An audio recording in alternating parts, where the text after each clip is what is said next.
اعلیٰ حضرت کیا لکھا؟ کر امتہ اہل دول رضا۔ آج فی زمانہ کیا ہو رہا ہے؟ کوئی مالدار ہے، کوئی عہدے دار ہے، وہ سیاسی طور پر ہے، کسی بھی طور پر ہے، لوگ اس کی بے جا تعریف کرتے ہوئے، ارے واہ کیا مکے مدینے میں جا کر کے یہ نمازیں پڑھتا ہے، کیا یہ مکے مدینے میں جا کر جوتے اتار دیتا ہے، کیا یہ اکٹھے کرتا ہے، کیا یہ وہ کرتا ہے۔ وہ دین دار اس کی تعریفیں کرتے ہیں اور تعریفوں میں بے جا مبالغہ آرائیاں کرتے ہیں۔ ایسے ہی لوگوں کے لیے اعلیٰ حضرت نے فرمایا تھا کروں مدح اہل دول رضا، پڑھے اس بلا میں میری بلا، ارے میں گدا ہوں اپنے کریم کا، میرا دین پارہ نہ نہیں، دین فروش نہیں اعلیٰ حضرت۔ اب آپ دیکھ لیں جو پیغام اعلیٰ حضرت، جو بالخصوص جو عمل اعلیٰ حضرت ہے، وہ عمل اعلیٰ حضرت اگر فی زمانہ کسی کے کردار میں نظر آیا ہے تو وہ امیر المجاہدین شیخ الحدیث والتفسیر علامہ خادم حسین رضوی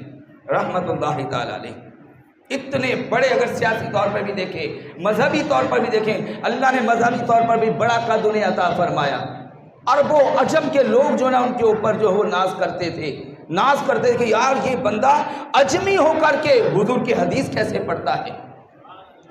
اور پھر سیاسی طور پر بھی اللہ نے انہیں ایک بڑا قد عطا فرمایا ہے، بڑی بصیرت انہیں عطا فرمائی ہے، لیکن اس مرد کلندر نے کبھی بھی سیاسی لوگوں کے دروازوں کے اوپر جا کر کے دستک نہیں دی۔ اعلیٰ حضرت رضی اللہ تعالیٰ نے دیا ہے، اور ہمارے استاد امیر المجاہدین نے ہمیں پڑھایا ہے، وہ دینے والے سبق اعلیٰ حضرت ہیں، وہ پڑھانے والے سبق اس دور میں وہ امیر المجاہدین ہیں۔ انہیں جانا، انہیں جانا، انہیں جانا، بس